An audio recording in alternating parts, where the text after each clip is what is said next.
welcome to No Movies in Hell. I'm Chris Geiger. I'm LaQuas Scott, and today we are reviewing Baby Reindeer, limited series on Netflix. Do you think there'll be a season two? I don't think so, but I'm jumping the shark here, but it's so popular right now on Netflix that I have to imagine somebody's trying to figure out a way to do it. yeah. I didn't know who the comedian was. I didn't realize until after I watched it, but I looked at more information about it online, that he had a play that this was based on, Mm, which I kind of want to see the play because it seems, I don't know, it seems like if you had a play, you would only have a limited amount of time and it would be hard to convey yeah. everything in that time period. But I'm sure he gets most of it out there because otherwise it wouldn't have gotten him this series. So, Yeah. I found this so interesting. It's like it was hmm. I feel like if you hadn't watched it, I probably wouldn't have watched it, even though it's very popular. People say it's a wild ride. I'm like, oh, okay. It's like probably not my thing. And then I was like, oh, let me see what this is about. I don't know. I had so many red flags go up immediately, like within the first like one or two episodes. I was just kind of like, that doesn't seem right. And that doesn't seem right. And like, why does he care so much about this person and watching, his comedy bits and things? I was just like, this man is not funny. a lot of painful moments in this. Yeah. As you go down the road and then you figure out like his whole career has been mired with trauma, it's like, oh my gosh, this is so terrible. Like, this is terrible. And I guess it's, trying to get out of the cycle of feeling like you have to be appreciated by certain people and have to have like be lauded by the public, but then also if one person is like seemingly into you, then it's enough to kind of assuage like everything else. And I just was like, ugh, this is not for me. Well, let's go to the slides. Yeah. Do you watch a lot of British shows? Is that no? So Okay. well, I guess what British shows would you recommend? I'm not sure if you didn't like this, but Well, so let's see. the Hmm. woman who is in this, who plays the stalker, Mm-hmm. I saw her first in The Outlaws, which is another British show. So, do you know who Stephen Merchant is? Yes, he Yes. looks like the Wallet and Gromit guy, like in real life. So he did a show on HBO a long time ago called Hello Ladies. Okay. Did you ever watch that? No, I watched extras though. Okay, okay. So he was great in that. And he was great in The Outlaws too. And Hello Ladies. So I really like him a lot. And he was in The Outlaws with this woman. She plays The Outlaws is about a community service, people who've been sentenced to community service for like minor misdemeanor types of arrests or punishments, I guess. And so Okay. the woman who runs the community service program for their group, for their team, is the same woman who plays the stalker. And she's great in both of Ah, those. So when I saw her in this, I was like, oh, I love this. I love this woman. okay. Um, but they're very different roles. Like she's very comedic in The Outlaws. That everyone is, but I recommend that show. That's a pretty Okay. funny, straightforward comedy. Okay. I'm like, I have like HBO or Max streaming, so hopefully it's there.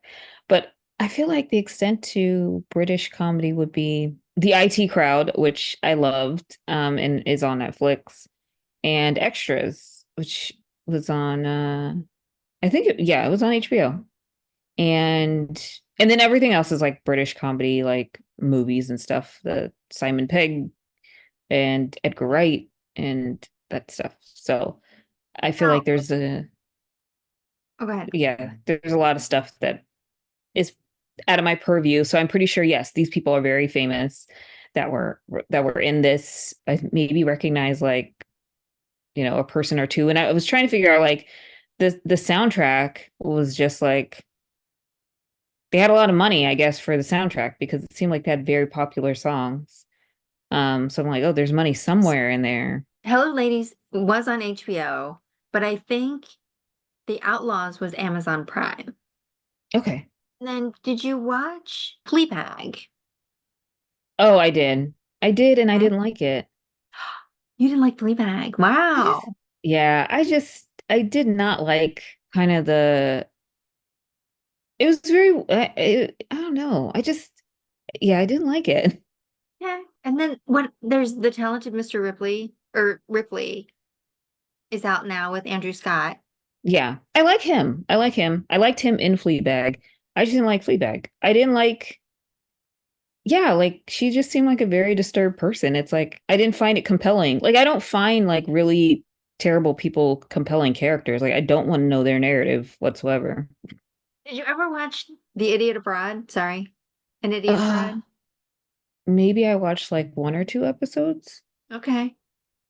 Do you like Yeah. Ricky Gervais? Mm, Like The English Office? in the context of extras.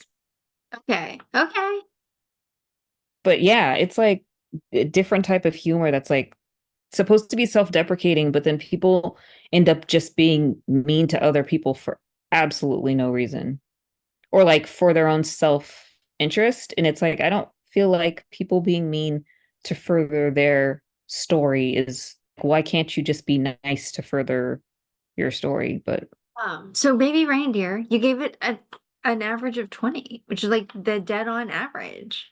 yeah, I mean, I guess it was fine. Like I figured that this took place, I think, in mid like 2015 to or maybe a little before 2015 to like 2018. So like a good swath of things that were happening. So I thought like for the most part, like costume, jewelry, whatever is just fine or whatever Mm. benchmark for what it was. But for the story and uh yeah, I wouldn't recommend this. If you stumble, Interesting. cool. If it's intriguing to know the story, yeah, I just felt like even him as a comedian was just like really bad. I'm not a huge fan of his like early comedy for sure. I haven't seen anything like yeah, after this, so Mm, maybe it got more confessional. But I definitely gave it points on the story side because I think the story is pretty honest. Like he was, there are a lot of things in the story that are not flattering to yeah, him, and yeah, he was yeah, still very, I mean, maybe it was worse, and he still like made it like sugarcoated a little bit, but I think he was very open about like his parts in this that were not great. And yeah. so I give him credit for that. I wonder if it was actually like real, like if that was like the creator of that show. I forgot the name of the show.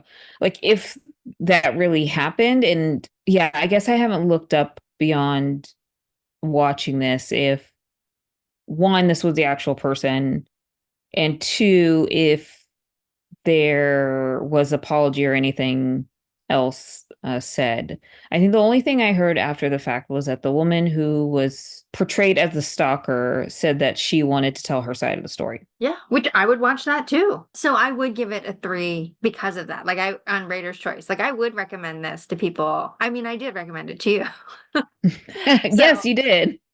yeah, I mean, but I also liked Fleabag a lot. Okay. And I like, not that I like to watch people being mean to each other, but I think that that is a true part of life. Like it's okay to acknowledge that that happens and that people are mean to each other, and sometimes that But makes for an interesting story. yeah, but it's like, oh, my problem with Fleabag is like, I guess spoiler alert, driving somebody to suicide and then it just being like, well, I'm a horrible person. Right. What? Yeah, I don't know. Maybe it's British humor. That's the part of British humor I don't get. For me, Ricky Gervais has like two phases. Like he has this phase where he's like really like harsh and like mean, but then he also has like the extras phase. And there's Mm-hmm. another one where he's in it, like it's about it's themed around a nursing home. Mm-hmm. And that one is also very sweet. And I think extras is very sweet. Like his relationship with the woman who is always with him, like on cast as an extra, another extra. Yeah, so I feel like there are two phases, and he like I think he's on podcasts or he has his own podcast, and he seems like something happened where he like either he stopped thinking that was funny or the Mm, things that he thought was funny in the early days, and he moved towards this like nicer, kinder, gentler personality. It hmm. could be like that he also reached a certain point of success Yeah, in that's his true. career, like, and then he realized like, oh, I can do whatever I want. Why do I want to keep doing this? An Idiot Abroad is a great show though, because he basically I think it's him and Stephen Merchant torture this guy. They send him out on like these trips. And there's one episode where he he's gonna bungee jump off this bridge and he's terrified. He doesn't want to do it. And Ricky Gervais basically says, if you do it, I will donate an obscene amount of money to this like charitable cause.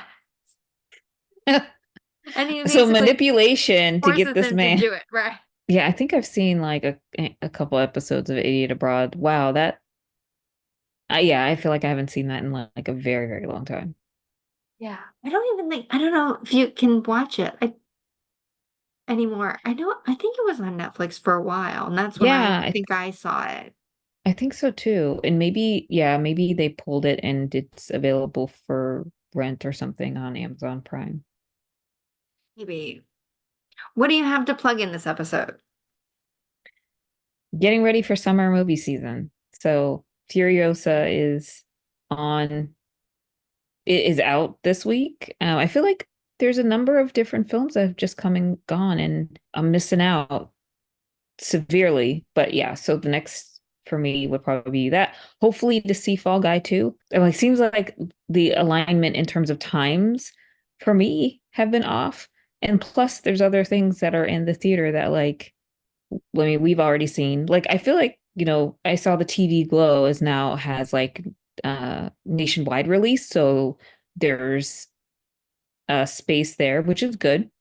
Dune 2 is still out, even though it'll be on like DVD very soon. How about you? I saw a preview before Babes. So I saw Babes. Spoiler alert, I recommend it. I saw a preview though before Babes for a movie called Thelma, Oh and my that gosh, looks yes, with so June good. Squibb. I would definitely be seeing that. Yes, I can't wait. I don't know when it comes out, but I can't wait to see that. I did see Evil Does Not Exist at Film at Lincoln Center. That's on the Most of list as the well. Yeah, most of the audience was Asian. It's Japanese subtitled in English. There was a woman who, at the end of the movie behind us, stood up and said, "Does anyone here speak English?" Oh, And a couple people what? turned around to look at her, and she said, "I don't understand what just happened." What? I know, I felt bad for her. And then coming up, of course, there's Furiosa. It's Memorial Day weekend, so Furiosa. Yeah, I'm definitely gonna see. I think I'm gonna try to see Challengers still this week, and maybe even Kingdom of the Planet of the Apes. Although that is a 2.5 hour long movie, it is. and I've recently been very spoiled because a lot of the movies we've been watching lately have been like an hour and a half, hour Yep. 45. So I don't know. The I number have one to like. movie in the world is 2.5 hours. Is it the number one movie in the world right now? Yeah, yes. I guess then maybe I should see it too. I just feel like, you know, like this weekend and like previous weekend they've been showing the other Planet of the Apes are like the most recent ones. And also they've been showing like Fury Road too. Which I love. I think that movie is great, so I'm excited for Furiosa. But like the I think it's Rise of the Planet of the Apes, and then there was the there's one that came out in 2017 and there's one that came out in like 2004 or something like that. And they've been showing those nonstop on TV this weekend too. Well, don't go see it just because I'm gonna go see it because I'm not 100% sure I'm gonna go see it. Like the stars have to align properly in order for me to fit in a 2.5 hour movie this week, like during the week. And I would give it a 50-50 chance right now. I haven't seen any of the old Planet of the Apes movies, so I feel like this is my best opportunity to see one that I might like in the Mm, theater. yeah, yeah, I guess because like they're not releasing the other ones in theaters. The one that I did like was like the Tim Burton one from like 2001, and I think it got a lot of flack. It was the Um, Tim Burton one? yes, it was directed by Tim Burton, produced by Tim Burton, direct, but it had Wow. Mark Wahlberg in it, and like Paul Oh. Giamatti, and Huh. it kind of reintroduced the whole Planet of the Apes, and it was just so critically like panned that no one ever speaks of it. The movie that shall not be named. Yes. Although for you, that's a different one. Yes. I still can't. Oh, what? So, yeah, it'll be a big movie week for me, I think, too. Oh, and Metrograph has released an old movie under it's a movie, it's a set of two, I think. It's a short series, Korean director who directed this movie that is also available on streaming. So I'm gonna try to Okay. fit that in this week too. I can't remember what it's called, but it's the description says two women meet each other randomly on a train, and they, through the course of their conversation, discover that each of them like have spouses who are cheating on them, Oh, and so they decide to kill each other's spouses. is this on Metrograph streaming as well, or Yeah, just yeah, streaming in theater? Metrograph Oh, streaming. okay. Yeah.